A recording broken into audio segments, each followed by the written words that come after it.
ہم جانتے ہیں کہ گوگل ہمیں ٹریک کر رہا ہے. ہم اپنے فون سیٹ اپ کرتے ہوئے اس پر ایگری کرتے ہیں. تو ہم نے یہ پتہ لگانا چاہا کہ گوگل ہمارے بارے میں کیا کچھ جان رہا ہے، اور یہ ہے ہمارا پلان. ہمارے پاس دو ایک جیسے فون ہیں. ان میں فرق صرف یہ ہے کہ یہ والا ایروپلین موڈ پر ہے. دونوں فونز میں سم کارڈ نہیں ہے اور نہ ہی انہیں کسی وائی فائی نیٹ ورک تک ایکسس ہے، یعنی انہیں کسی بھی قسم کے ڈیٹا نیٹ ورک سے کنیکٹ نہیں کیا گیا ہے. ہم انہیں دن بھر اپنے ساتھ رکھیں گے. جب میں دارالحکومت میں سفر کروں گا تو ہم دیکھیں گے کہ گوگل میرے بارے میں کیا کچھ جان رہا ہے. ہمارا پہلا اسٹاپ فاکس بیورو کے باہر سمس کنوینئنس اسٹور تھا جہاں ہم نے کافی پی. پھر چہل قدمی کرتے ہوئے کیپٹل بلڈنگ تک گئے اور ایک چکر لگایا سینٹ آفس بلڈنگز کے گرد. پھر طے کیا کہ کار میں سوار ہو کر علاقہ گھومیں. اس ٹیسٹ کے لیے ہم نے صرف چند گلیوں میں نہیں گھومنا تھا. ہم نے کیپٹل بلڈنگ کے گرد چکر لگایا. پہلے ہم شمال میں چلڈرنس اسپتال گئے اور مغرب میں سینٹ البینز اسکول اور نیشنل کیتھیڈرل. ہم نے تقریباً 14 میل طویل سفر کیا جو 1 گھنٹے پر محیط تھا.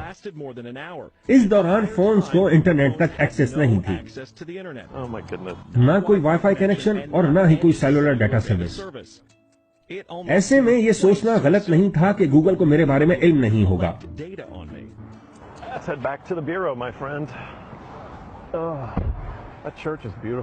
گوگل کا بزنس ماڈل سادہ سا ہے، اپنے صارفین کا ڈیٹا جمع کرنا اور اسے استعمال کرتے ہوئے ٹارگیٹڈ اشتہار دکھانا.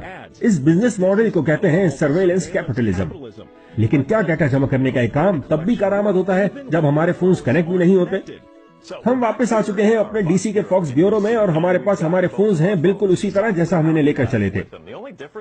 فرق صرف یہ ہے کہ میں نے کچھ بیکار سی سیلفیز لی ہیں نیشنل کیتھیڈرل پہ. اس کے علاوہ یہ سارا دن میری جیب ہی میں رہے ہیں. تو آئیے دیکھتے ہیں کہ انہیں کیا معلوم ہوا. یہ ہماری مڈل ڈیوائس ہے. بنیادی طور پر یہ ایک وائی فائی نیٹ ورک ہے جس سے ہم یہ فونز کنیکٹ کرنے لگے ہیں.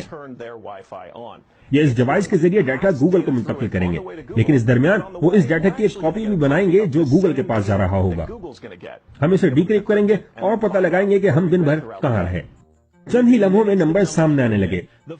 جو فون ایروپلین موڈ پر نہیں تھا اس نے ریکارڈ کیے 100 سے زیادہ مقامات، 130 سرگرمیاں اور 152 بیرومیٹرک ریڈنگز. یہ جیسے ہی ہمارے وائی فائی سے کنیکٹ ہوا اس نے تقریباً 300 کلو بائٹ کا ڈیٹا سیدھا گوگل کو بھیجا. حتیٰ کہ اس فون نے ہماری ایگزیکٹ لوکیشنز کا ریکارڈ بھی رکھا.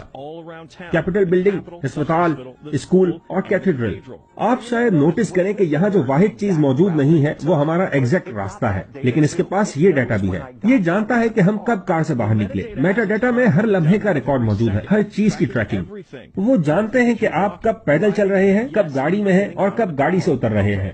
ٹھیک ہے، آپ یہ سوچیں گے کہ یہ کوئی بڑی بات نہیں، میں اپنا فون ایروپلین موڈ پر لگا دوں گا. ہم نے بھی یہی سوچا.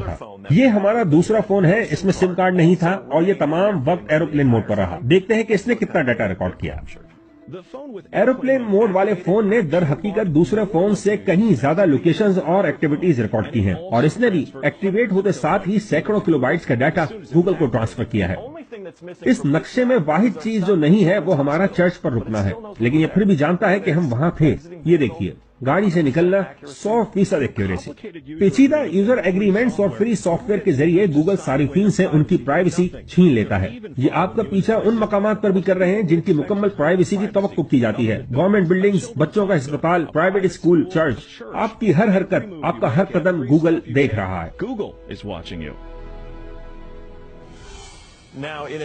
فاکس نیوز کو ایک بیان میں گوگل نے بتایا کہ جو صارفین ٹریک ہونا نہیں چاہتے انہیں اپنی لوکیشن ہسٹری بند رکھنی چاہیے، لیکن ایسا کرنا آپ کی سوچ سے کہیں زیادہ مشکل ہے. گوگل کی بیشتر ایپس میں ایسے آپشنز ہوتے ہیں جن کے ذریعے آپ خود بخود سرویلنس کے لیے سائن اپ کر لیتے ہیں. ہم اس بات کی کھوج جاری رکھیں گے کہ سلیکان ویلی کس طرح آپ کی پرائیویسی بیچ رہی ہے. بس یہ یاد رکھیں کہ جب آپ مفت آن لائن سروسز استعمال کر رہے ہوتے ہیں تو ہو سکتا ہے کہ آپ کسٹمر نہ ہو بلکہ آپ دراصل پروڈکٹ ہو.